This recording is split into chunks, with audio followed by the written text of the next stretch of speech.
Desyembre 30, 18, 1961. Ibinuwis at sinakripisyo ni Jose P. Rizal ang kanyang buhay para sa kalayaan ng mga Pilipino. Ginamit niya ang kanyang talino at talento sa pagsusulat upang maging sandata ito laban sa mga Kastila. Sumatumis.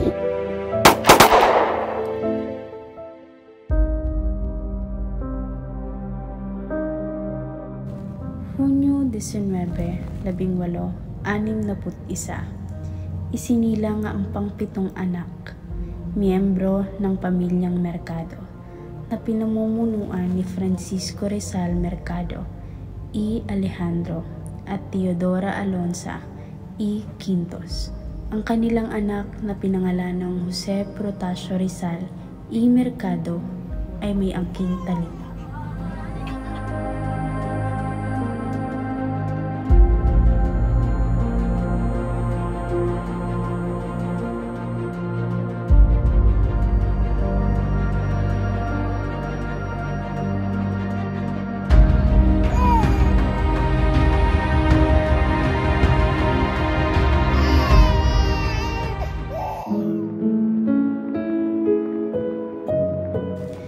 Dahil sa angking talino ni Pepe, napagdesisyonan ng kanyang mga magulang na dalhin siya sa Biñan, isang mas malaki at mas maunlad na bayan sa Laguna, upang mag-aral. Rizal, nandito ka lang pala. Kanina ka pa namin hinahanap. Nais kang makausap ng ating maestro. Alam niyo ba ang nais niya ipabatid? Sige, ako na lang ang pupunta kay maestro.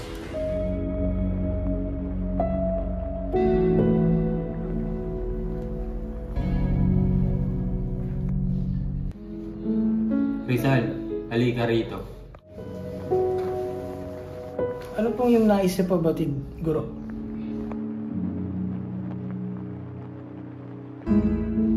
Nalaman mo na lahat.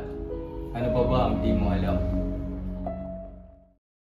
Mahigit 300 taon mula nang sakupin ng mga Kastilang konsentidor at misyonaryong Katoliko ang Pilipinas.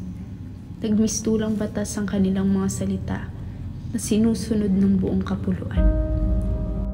Wala tayong kasalanan, Padre Gomez. Bakit nila ginagawa sa atin ito? Tanggapin na lang natin ang katotohanan. Wala tayong dapat ikatakot, Padre Zamora. Kung Bursa.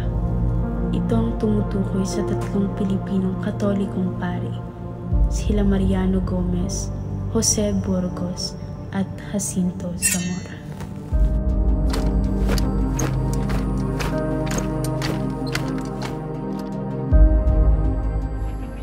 Prepararse! Arrestar a los traidores! Sila'y dinakip ng Spanish colonial authorities dahil sa pagkakasangkot nila sa pag-aalsa sa Cavite.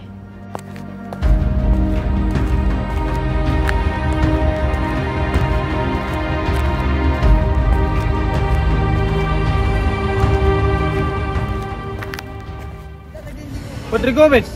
Konfesyon!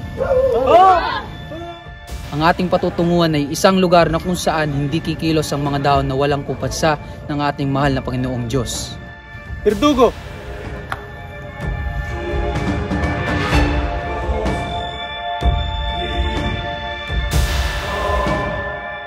Wala kaming kasalanan. Wala! Padre Zamora! No Espalada!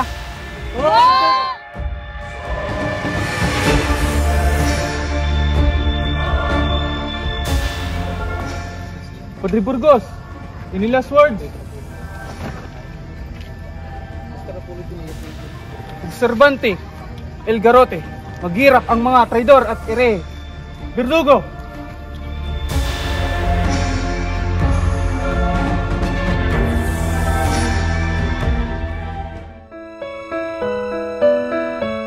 Labing 8-76 Nang lumabo ang paningin ng kanyang ina ay lumipat siya sa Universidad ng Santo Tomas para mag-aral ng medisina.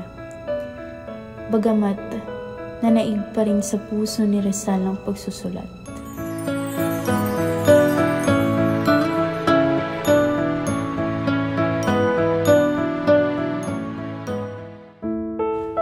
Ang mga nagdaang kasintahan ni Jose P. Rizal.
Kinabukasan na susunod na henerasyon ay bahagi ng ating responsibilidad.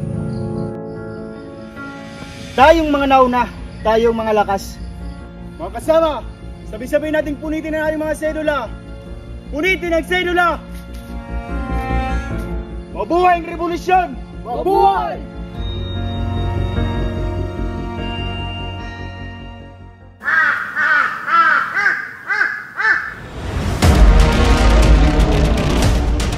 Pusin na natin to!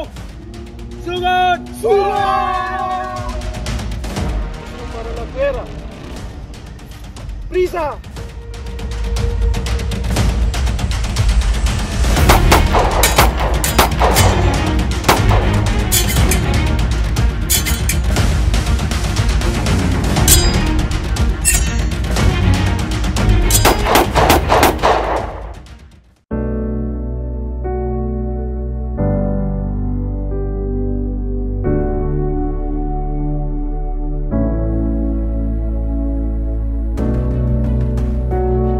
Mabuhay ang Pilipinas! Mabuhay! Mabuhay!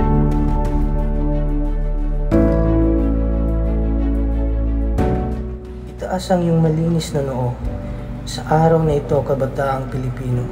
Igilas mo na rin ang kumikinang mong mayamang sanghaya, magandang pag-asa ng bayan kong mutya.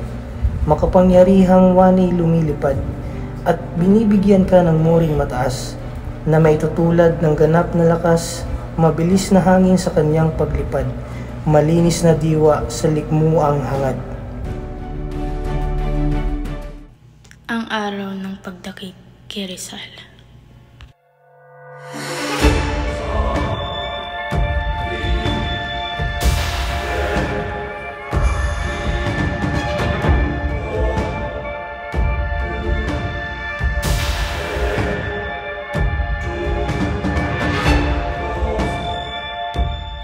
Panginoon ko, patawarin mo nawa ang taong nabubalot ng kasakiman at kasamaan, sapagkat madali lang din silang matukso sa kapangyarihan. Ang hangad ko ay kapayapaan at kalayaan ng aking mga mamayan.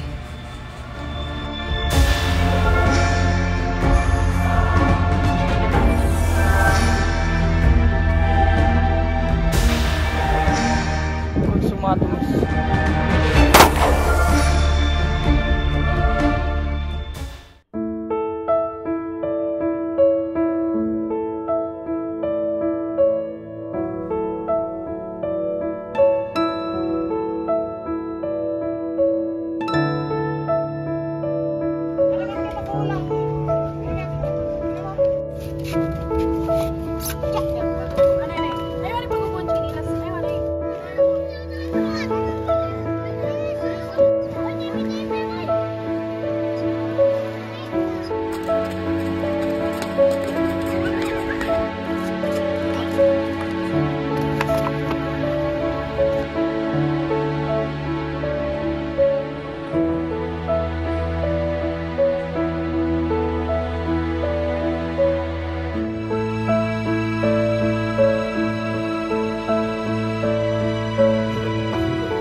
Tapusin natin ito!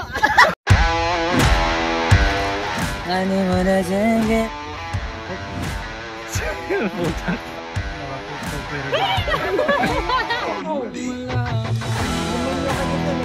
natin to! Meron sogat!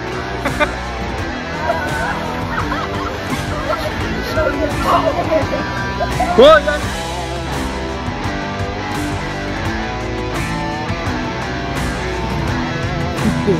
Ay, pagtawad!